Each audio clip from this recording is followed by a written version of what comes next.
Hi, today we're going to talk about phase changes. Phase changes is just a way of saying going from a solid to a liquid or going from a liquid to a gas. Those are changes in phase, changes in how those molecules are arranged. So, one of the things we need to consider when we're talking about phase changes is the vocabulary that we use and what these words mean. When we talk about something being frozen, so if you think of frozen water, you're thinking of ice, right? You're thinking of frozen ice.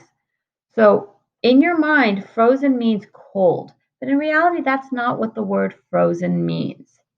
The word frozen means that those molecules are not moving. They're frozen in movement or not moving very much. So when something is frozen, it just means that it is a solid. Those molecules are frozen in movement. So while ice happens to be cold when it's frozen, gold, like you wear in your earrings, those your gold earrings are a solid. Therefore, those molecules are frozen, not cold to your touch, but they're frozen. So it's just something to keep in mind when we're talking about these phase changes.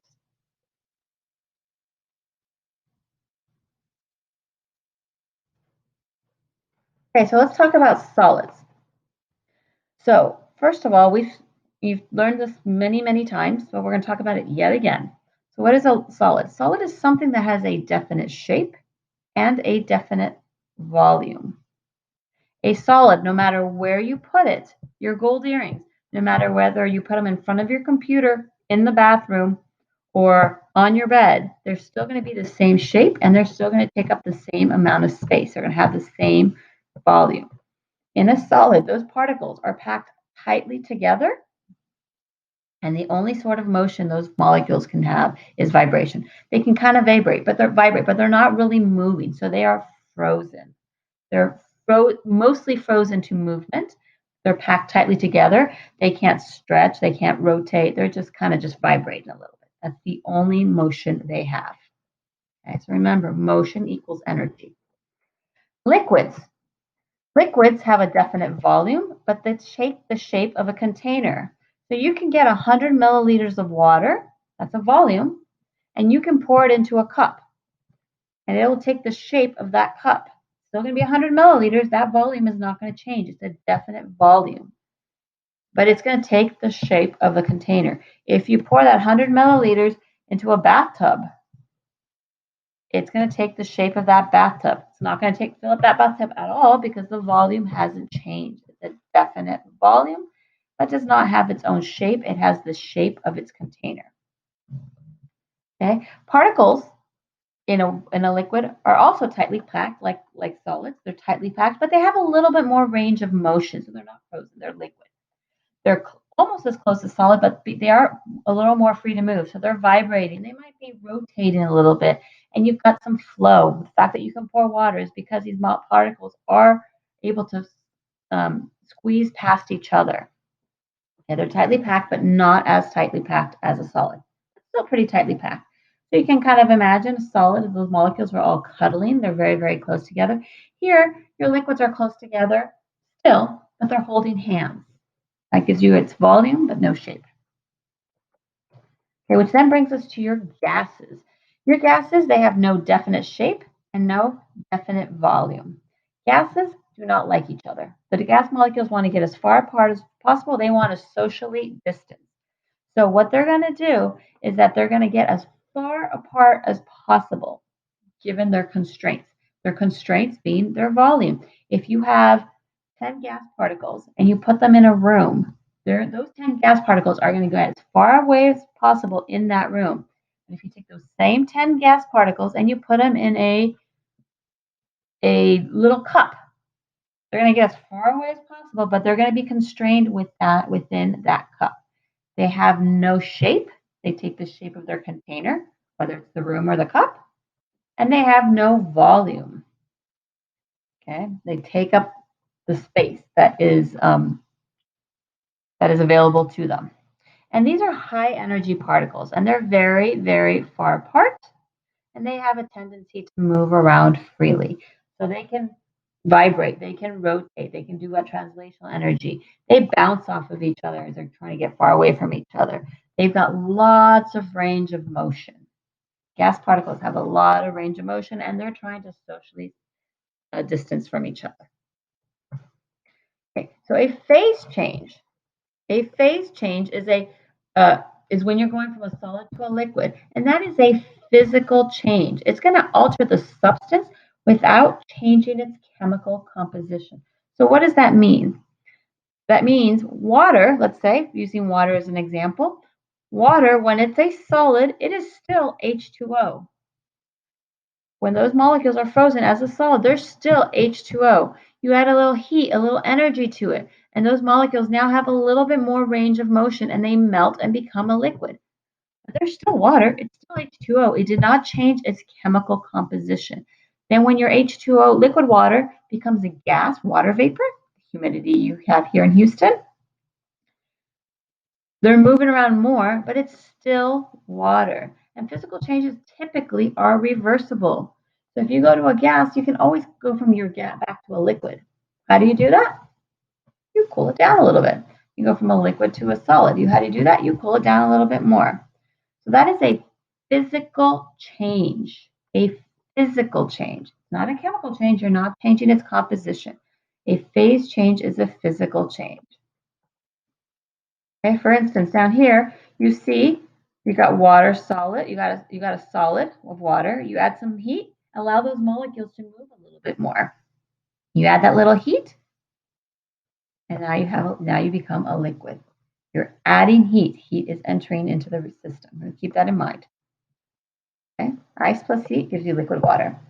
So again, a phase change is a change from one state of matter, from a solid, liquid to gas, to another state of matter, to another solid, liquid, or gas.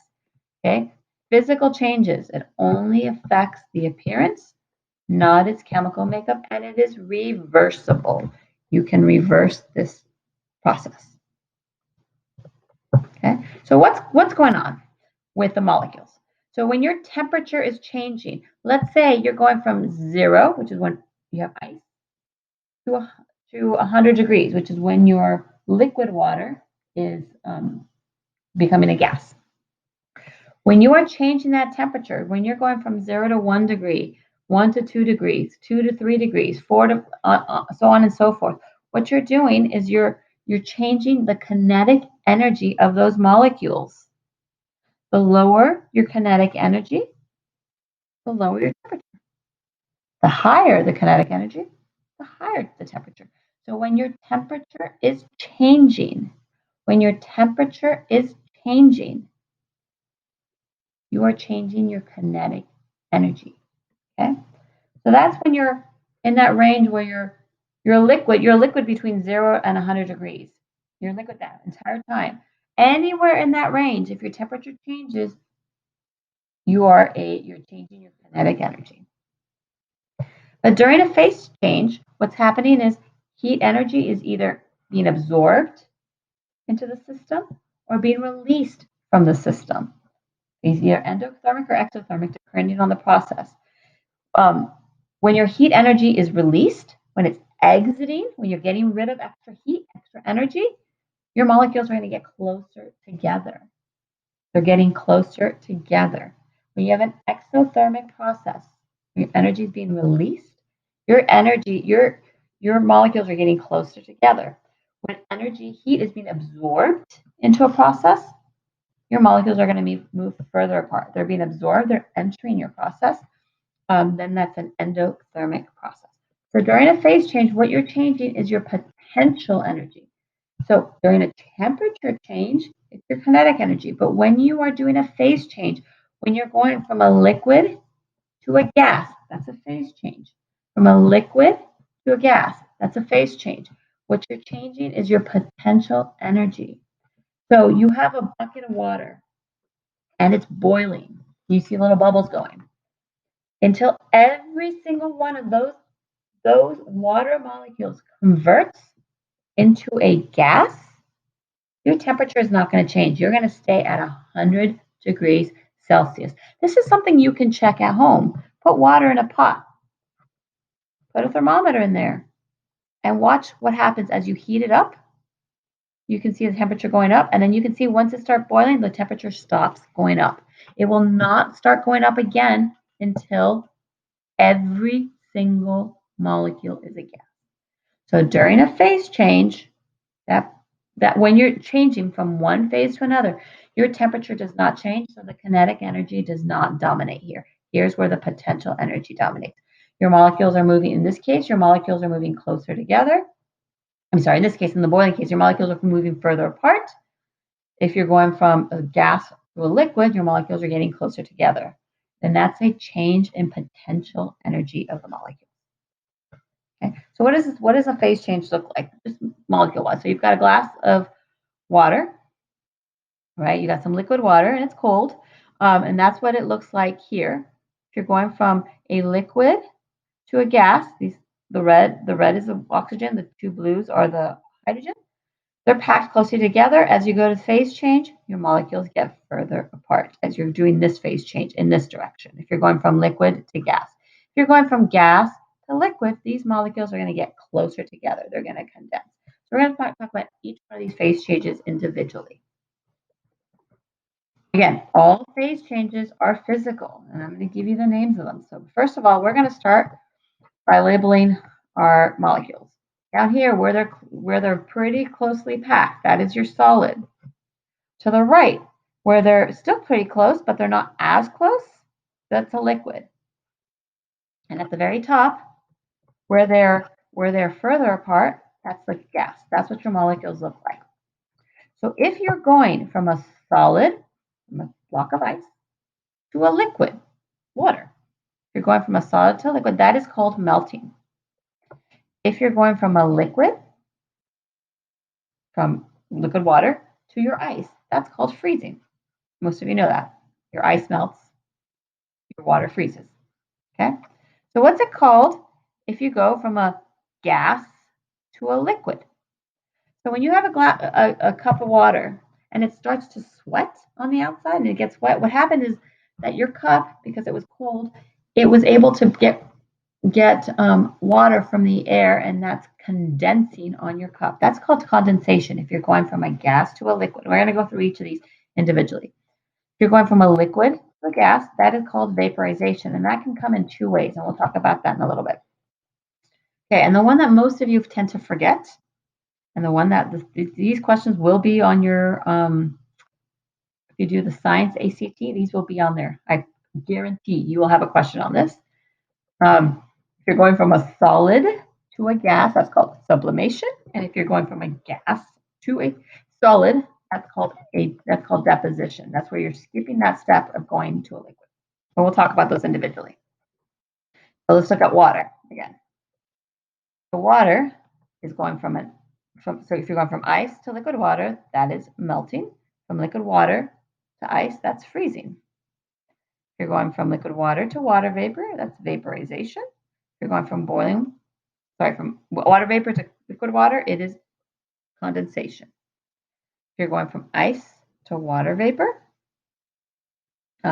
straight from ice to water vapor, skipping that liquid phase, that is called sublimation. And if you're going from water vapor to ice, that is called deposition. Okay, so these are vocabulary words that you need to know for your test. Let's talk about each of these individually. So let's talk about melting. Melting is when you're going from a solid to a liquid. So from an ice cube melting into water, or your ice cream melting into a puddle of ice cream. Again, you didn't make a chemical change. All you did was change the phase. What's happening if you're going from a solid where your molecules are packed very, very closely together, you're going to something where your molecules are packed less closely together, a liquid. So in order to allow these molecules to move, you need to provide a little heat to them, a little energy, because they're not going to move until they've got a motivation, until it starts to get a little warm and they're going to start moving. So if you're absorbing heat in order to make these molecules move more, you're absorbing heat. Heat is entering your system. So that is called an endothermic reaction. It is entering your system. Feels cold to the touch.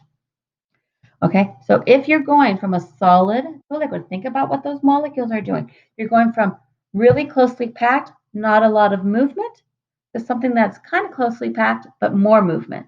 So in order to get more movement, there has to be a motivation, and that motivation is heat. That heat has to come in. You have to get that energy in there. So that is endothermic. Okay. So now let's look at the reverse.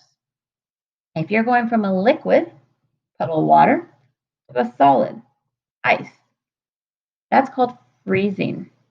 So if you're going from a liquid, those molecules are moving a little bit, and you're going to become a solid. The molecules have to be more rigid, stop moving as much. You have to get rid of that excess energy. How do you get rid of excess energy? You're going to release that heat. So since that heat is exiting the system, it's called an exothermic process. Because that heat is released, it is an exothermic process.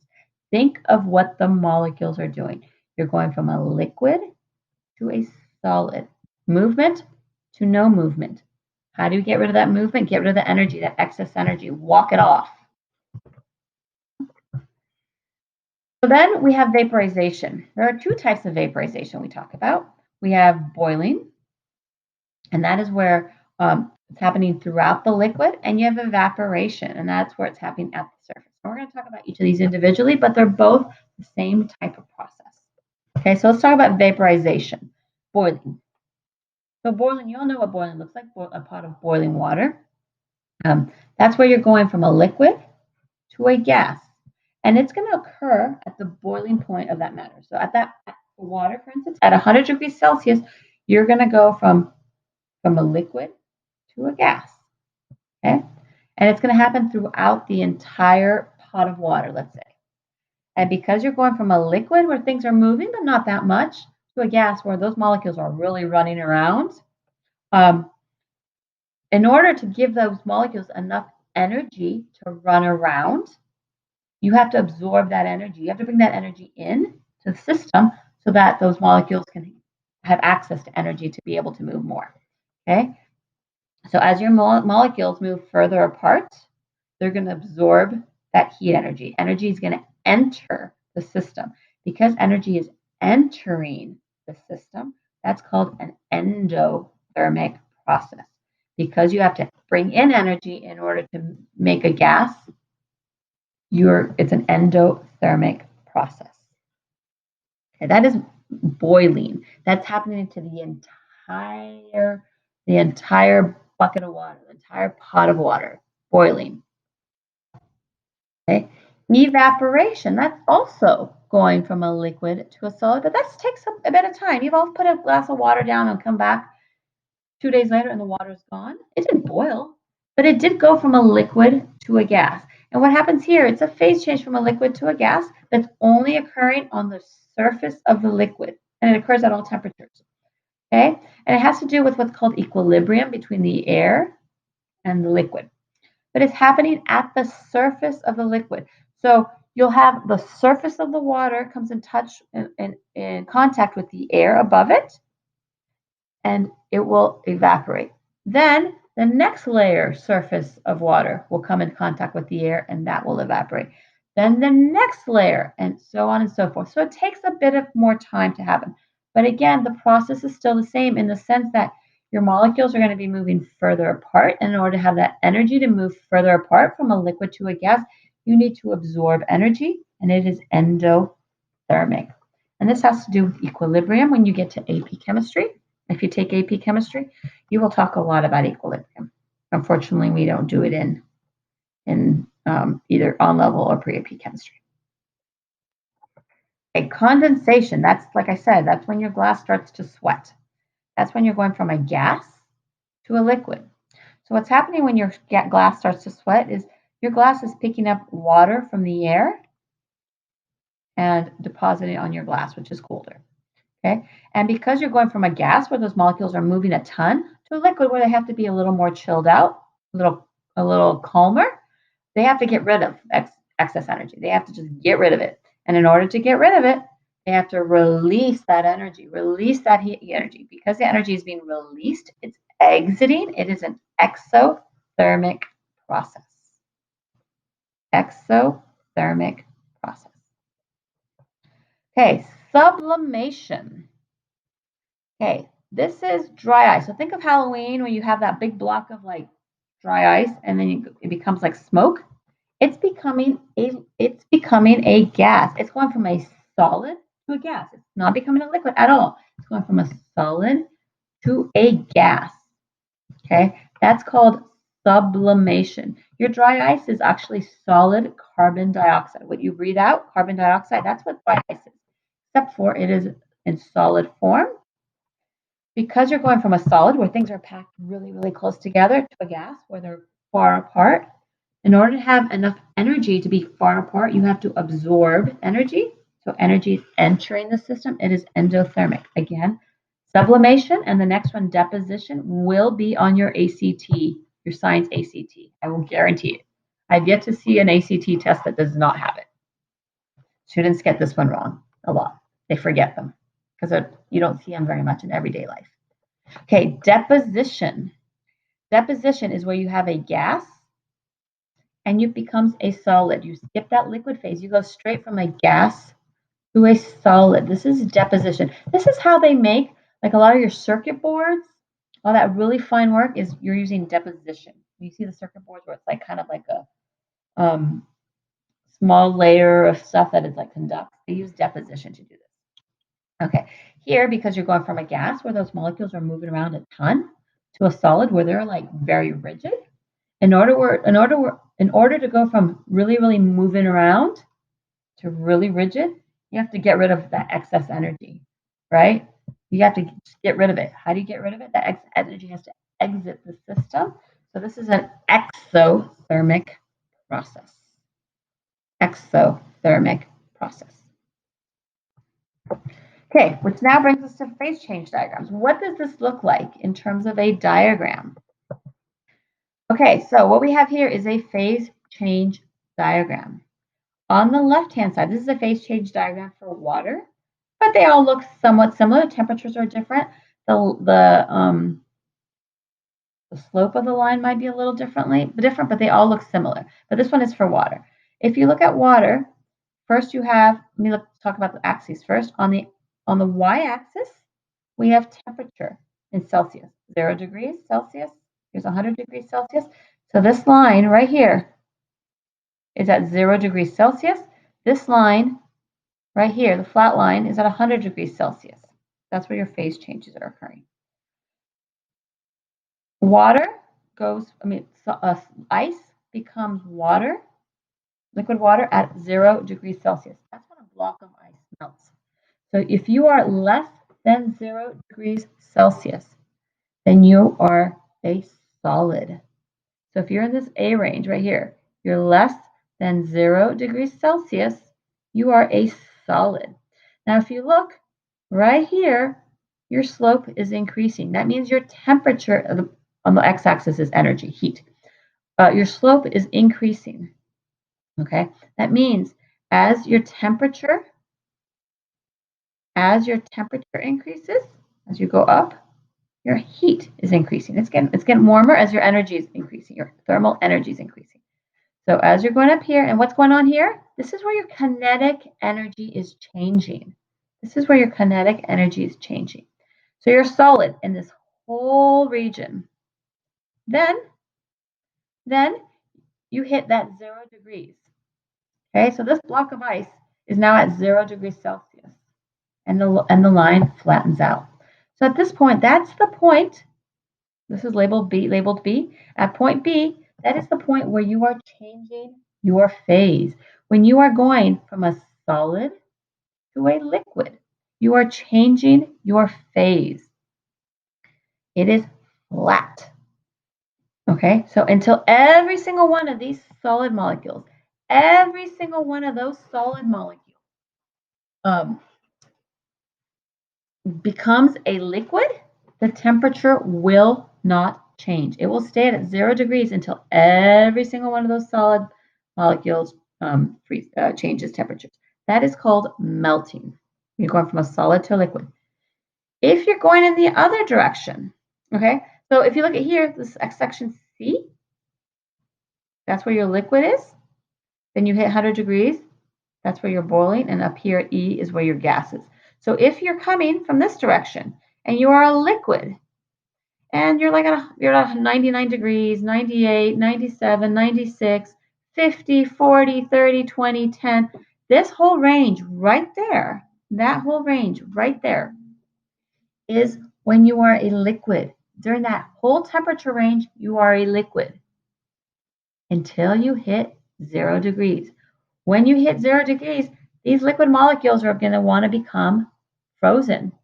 So until every single one of these water molecules become frozen,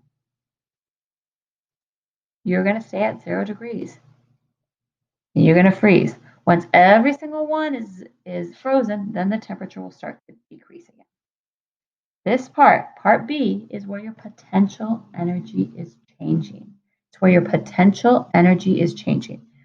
Parts A, C, and E, kinetic energy dominates. Part B and D, potential energy dominates. Okay, so now let's continue going up this chart. So we're liquid, we're at 0 degrees, it's getting warmer, we're still liquid, we're at 50 degrees, still liquid, we're at 75 degrees, we're still liquid. Also, we hit 100 degrees. And in this case, water says, 100 degrees. Ooh, I'm starting to get a little warm, and I start boiling.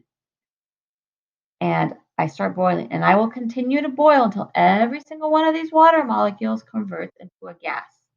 And I will not change temperatures until every single one of those water molecules changes to a gas.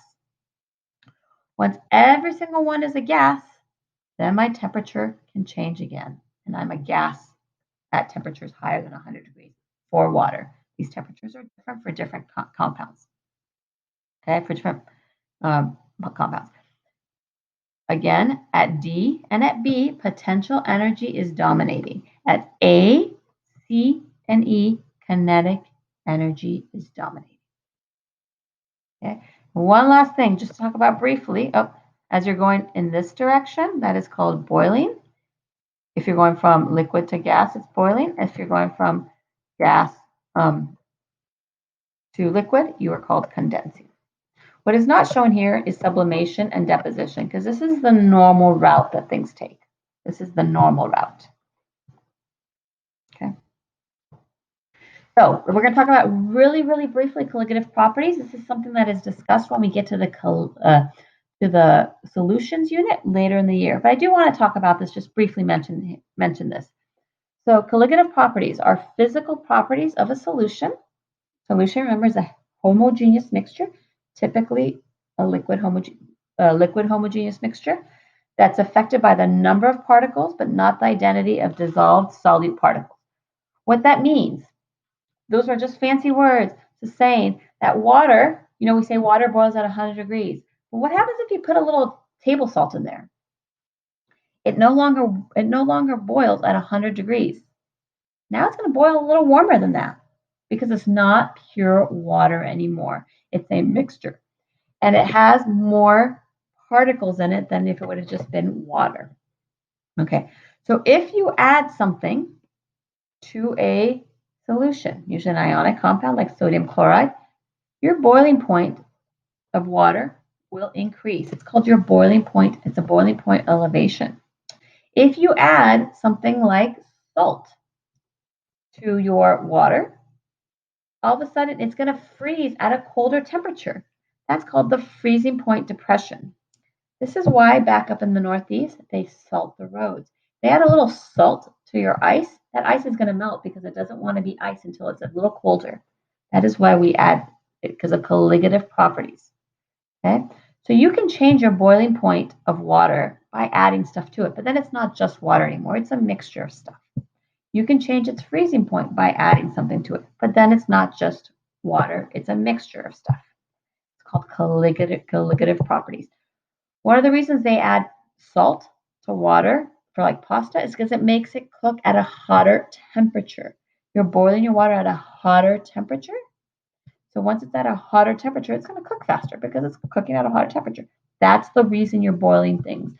It's not that it cooks faster. It's cooking. It's not that it's not cooking at the same temperature. It's cooking at a higher temperature, which makes it cook faster. Okay? And that's all we've got for phase changes. Make sure you understand what a phase change is and what the molecules are doing when you're going between phase changes. Thank you.